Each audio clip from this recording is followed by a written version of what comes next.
Dan, I saw you nodding in approval a few times during Darren's training session there. What did you make of it? And yeah, for me, he looked so intimidating there. He was an intimidating fighter at 170 anyway, but then look at him now, it's really scary to see. Yeah. Well, this is the Darren Till without the concern about weight cutting. You know, the times that we've seen him previously this close to a fight, you can see in his face and in his body language that he's struggling a little bit. He's not enjoying himself as much. The best fighters are always the ones that are enjoying themselves. You know, you always see the fighters perform their best when they're in that kind of loose, comfortable flow state where there's nothing else on their mind other than fighting. And I think that's what we saw from Darren today. And there were some technical things that stood out.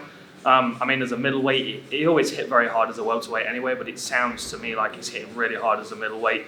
Cutting angles really nicely, getting to the outside of Gastelum's lead hand, pressuring him all the time as well. So even when Colin had kind of turned and walk away, Darren was right on his heel, making sure that the pressure was still on. And that's the programming that Colin, I feel, was talking about, making sure that Darren's fighting at the pace that he wants to set. I've just always felt, you know, watching Darren's previous fights at welterweight, that his best years are always going to be at middleweight. And I feel like he took this in his stride today. He looked good. He looked confident. He had a good workout. Got a sweat on. I'm confident that he's going to get on the plane to New York ready for this fight. Even though we've seen both men showcase the most eye-catching moments on the feet with the stand-up, we've seen that Kelvin is a strong grappler himself. Do you think there's going to be a lot of grappling exchanges in this one that might surprise a lot of fans? I think the smart thing for Kelvin to do would be to grapple. I think Darren would have watched his last fight against Masvidal back and realised that, you know, one of the reasons why he got caught is because Masvidal level changed until leant away and put his hands out. So I think if I'm Gastelum watching that fight, I'm throwing those things in just as a, you know, just as a question, just as a smokescreen to kind of, you know, hide everything else that I'm doing. Exactly, yeah. I mean, the thing is with Gastelum, because he's southpaw as well, he wants to come over the top with that left hand. If he constantly keeps coming over the top, that's the only trajectory that Darren has to worry for. Whereas if he keeps level changing as well, there's a second narrative there to think about, which, you know, you have to choose one or the other. You know, do you defend the takedown when he's already on your legs, or do you defend the shot when it's already coming over your guard? I think it'd be the smart thing to do for Gastelum, but to be honest, I think this will be a boxing match. When we talk about that, you know, getting tight with the grappling, Till's Muay Thai is ridiculous. His clinch game is awesome. So, yeah, like you said, it might be in his best interest to get up tight, but then you also have the clinch game to worry about as well. So, a lot of weapons in the arsenal of both fighters, really. Yeah, there are, and with Gastelum being the shorter fighter, you know, the tight clinch is something he's got to watch out for. As you saw when Darren was hitting the pads today, he stands very high. He's very tall on his toes, which means that if you're the shorter fighter, especially if you've got a level change to come over the top, you're going to feel like he's the taller fighter. And you know, Darren's very good at bearing over people. So when they do level change, they're right there for that tight clinch. You know, we saw him bringing that knee up the centre a few times today as well. So I think there's a lot of things for Gastelum to be concerned about if he does close distance in a straight line and too quickly. Gastelum's got to be smart about how he uses his angles, like he did against Bisping. You know, draw the first shot and then use his head movement to slip out the way and counter.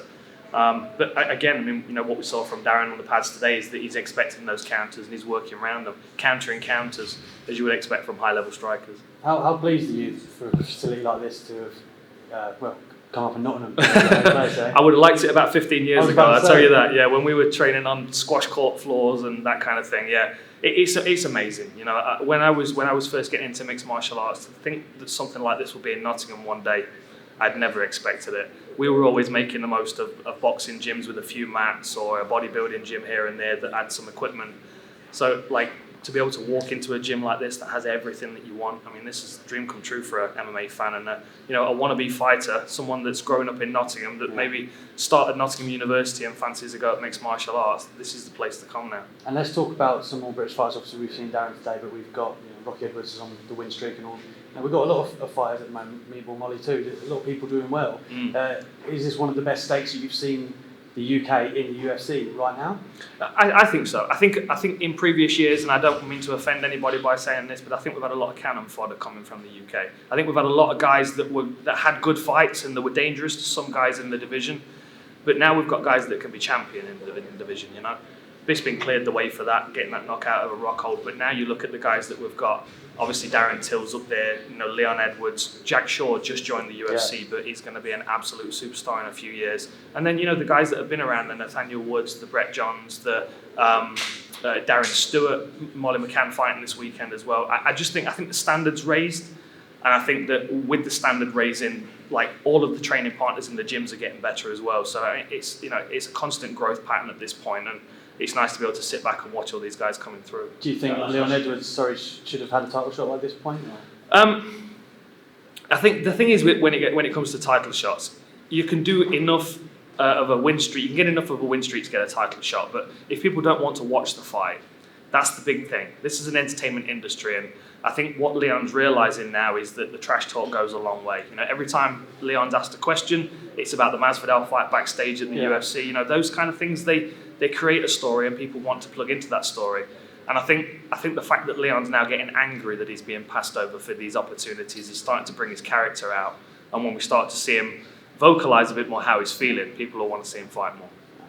Ben, you've got to get a breakdown of the BMF title. Nate Diaz, just a breakdown on how you think the fight's going to play out and who you think. Okay, well, I actually just recorded the Inside the Octagon for this, so I'll try and give you the summarised version of it.